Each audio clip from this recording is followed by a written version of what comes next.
అత్యుత్తమ ప్లేస్మెంట్స్ తో ఎంఎన్సీ కంపెనీలలో ఉద్యోగమే లక్ష్యమా? ఇంజనీరింగ్ చదవాలనే మీ పిల్లల కలని కేజీ రెడ్డి కాలేజ్ తో నిజం చేసుకోండి. అండ్ మీ లైఫ్‌లో డబ్బుని ఎలా హ్యాండిల్ చేస్తారు? డబ్బుని ఎలా చూస్తారు? డబ్బుని ఎలా వాడతారు? ఈఎంఐల గోల మీకు ఉందా?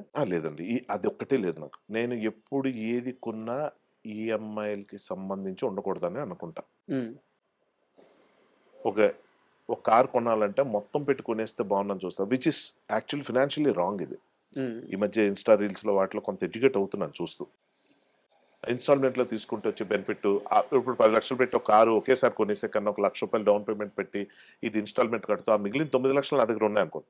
ఆ 9,00,000 తీసుకెళ్ళి పలానా మ్యూచువల్ ఫండ్స్‌లో పెడితే over a period of time అదెంత జనరేట్ చేస్తుంది. పైగా కార్ ఫ్రీగా కొనేసినట్టు ఉంటుంది. హ్మ్. అలాగే రెంట్ హౌస్‌లో ఉండటం వల్ల ఎంత benefit instead of going for a own house. ఇవన్నీ ఈ మధ్య ఎడ్యుకేట్ అవుతూ coming to your point I never thought అంటే నాకు బర్డెన్ ఉండకూడదండి. అంటే హ్మ్. డబ్బుల కోసం నాకు ఇష్టం లేని పని నేను చేస్తున్నాను అది ఉండకూడదు. ఇష్టం లేని పనులు ఇప్పటికీ చేస్తున్నాను కాదంట్లే. కానీ ఆ డబ్బుల కోసం కాదు. హ్మ్. మొహమాటం అవ్వచ్చు, ఇంకో ఆపర్చునిటీ వల్ల కావచ్చు, ఏదో ఒకటి చేద్దాంలే అన్న దాంట్లో కావచ్చు. కానీ అమ్మో! ఈ నెల అలా గడవాలి అది కాదు. Touch wood. పాయింట్ ఏంటంటే నాకెప్పుడు కూడా అమ్మో! ఫీజులు కట్టాలేమో, లేకపోతే ఏదో డొనేషన్‌లు కట్టాలి అటు పిల్లలాగా ఉంటే చెప్తున్నా. ఏదో ఫ్యామిలీ రెస్పాన్సిబిలిటీ మీరన్నదే చెప్దాం ఇవన్నీ ఎందుకు లేనివి ఉన్నవే. ఒక ఇల్లు కొనుక్కుంటే ఈఎంఐ అది అది నాకు ఇష్టం లేదు. దానికన్నా ఒక రిటర్న్స్ జనరేట్ చేసి ఒక స్టేజ్‌కొచ్చిన తర్వాత ఓకే. వచ్చే విధంగా ఎలాగుంటాయి అటువంటి వాటి మీద చిన్న చిన్నగా ఈ మధ్య స్టార్ట్ చేశాను. అంటే ఆ కాన్షియస్ ఉందా? మనీని జాగ్రత్తగా చూడాలి అనే ఉంది. కాన్షియస్? ఉంది. కాపోతే ఎలా అంటే అండి, నేను చేసే సెలెక్టివ్ రూల్స్ గాని, నాకొచ్చే ఆఫర్సే తక్కువ. అందులో కొంచెం నేను సెలెక్ట్ చేసుకుంటాను. వాటిలో నాకొచ్చేది నాకున్న ఒక లావిష్ లైఫ్ స్టైల్ కానివ్వండి, ఒక సూపర్ కంఫర్టబుల్ లైఫ్ స్టైల్ గాని అలా సరిపోతా ఉంటది. సో, యాక్టర్స్ గాని యాక్టర్సే కాదండి ఫర్ దట్ మ్యాటర్ ఇప్పుడు గవర్నమెంట్ జాబ్‌లు లేవు కాబట్టి, మన ఆడియన్స్‌లో ప్రైవేట్ ఉద్యోగాలు చేస్తున్నోళ్ళు కూడా ఎప్పుడు ఒకలాగా ఉంటుందని ఆలోచించకూడదు. అందరికీ తెలుసు. పలానా ఏజ్ వచ్చాక మనం చేద్దాం అని అనుకోకూడదండి. ఎంత కుదిరితే అంత చేసుకుంటూ వెళ్ళిపోవటం అనేది సేవింగ్స్ అన్నది మంచిది. ఇదేదో నేను చెప్తే వింటారని కాదు. మరి నువ్వు చేయలేదు కదా! మాకెందుకు చెప్తున్నావు అనే మైండ్ సెట్ ఉన్నోళ్ళే ఎక్కువ ఉంటారు. అందుకని సలహాలు ఇవ్వను. But I would like to share this thought ఎక్కడో దగ్గర you need to be little careful. ఎందుకంటే అన్ని రోజులు ఒకలాగా ఉండవు. తెలీదు సార్. అంటే ఎలా ఉంటదంటే ఇప్పుడు కొన్ని వేల కోట్లున్న ఒక వ్యక్తి పేరు చెప్పకూడదు. ఎంబారస్మెంట్ ఉంటది కాబట్టి. పాపం అతను చనిపోయాడు. అంటే మనం సినిమాల్లో చూపిస్తారు చూడండి. హెలికాప్టర్‌లో ఫారెన్ నుంచి, రష్యా నుంచి, అమెరికా నుంచి డాక్టర్‌లొచ్చేసి లేదా ఈళ్ళనే తీసుకెళ్ళి ఎక్కడో పెట్టి అవునవును. అవునవును. అలాంటివి అలవోకగా చేయగలిగే ఒక స్తోమత ఉన్న పరిస్థితుల్లో కూడా ఏమీ చేయలేక మనుషులు చచ్చిపోతూ ఉంటారు. ఫిజికల్ ఫిట్‌నెస్ అంటూ జిమ్‌ల్లోకెళ్ళి పోతా ఉంటారు. వైరాగ్యం, వేదాంతం మాట్లాడుతున్నాను అనుకోకండి. బట్ ఉండాలది కొంత. ఏంటంటే ప్రశాంతంగా ఉండు ముందు. ఈఎంఐ టెన్షన్‌లొద్దు మనకి. ఈ కార్ ఉందా? నేను 12 ఏళ్ళకి ఒక కార్ మార్చలా. హ్మ్. ఇప్పుడు గవర్నమెంట్ రూల్ ఉందని మార్చబోతున్నాను. హ్మ్. 15 ఏళ్ళకేదో మార్చాలి. మార్చేస్తాను. అంతే తప్ప అది 1,50,000 కిలోమీటర్లు పెడితే కంపెనీ బడులొస్తాయి సార్. నేను చెప్తున్నాను కదా! ఆహ్, ఊరికే అందరికి చూపించుకోవడానికి కొంటున్నావా? నీ కోసం నువ్వు కొనుక్కుంటున్నావా? అన్నదొక్కటే పాయింట్. ఇది అర్థం చేసుకున్నోడు ఫైనాన్షియల్ మేనేజ్‌మెంట్ ఎలాగుంటదన్నది నాది అలాగుంది. సార్ అండ్ చివరి క్వెషన్ సార్. ఇప్పుడు తల్లిదండ్రులు ఊర్లో ఉంటారు. లేదా మనతోనే ఉంటారు. కానీ చాలా బిజీగా ఉంటాం. హ్మ్. ఇంత బిజీలో ఫ్రెండ్ గాడితో సిగరెట్ తాగడానికి టైం ఇస్తాం. సిట్టింగ్‌కి వెళ్తాం. లవర్‌తో సినిమాకెళ్తాం. భార్యతో షాపింగ్‌కెళ్తాం. రోజు మొత్తం మీద అమ్మతో కూర్చొని 10 నిమిషాలు మాట్లాడడానికి టైం ఉండదు మనకి.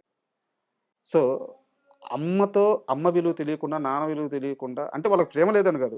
నాన్న ఫోను చేస్తే, "ఆ! చెప్పు" ఇలా మాట్లాడతాం. ఈళ్ళకి మీరు చెప్పేదేంది? అంటే ఎందుకంటే మీ నుంచి ఒక మాటొస్తే దానికి వెయిట్ ఉంటుంది. అందుకు అడుగుతున్నాను. మీరు గమనించారా ఇలాంటి ఒక ఆహ్, ఫీడ్‌బ్యాక్. ఇలాంటి ఒక పద్ధతుంది. అంటే అందరితో బాగా మాట్లాడతాం. తల్లిదండ్రులతో మాత్రమే చిరాకుగా మాట్లాడతాం. నేను కూడా గతంలో చేశానండి. అంటే ఎలాగంటే మనకి రకరకాల స్ట్రెస్‌లుంటాయి లైఫ్‌లో.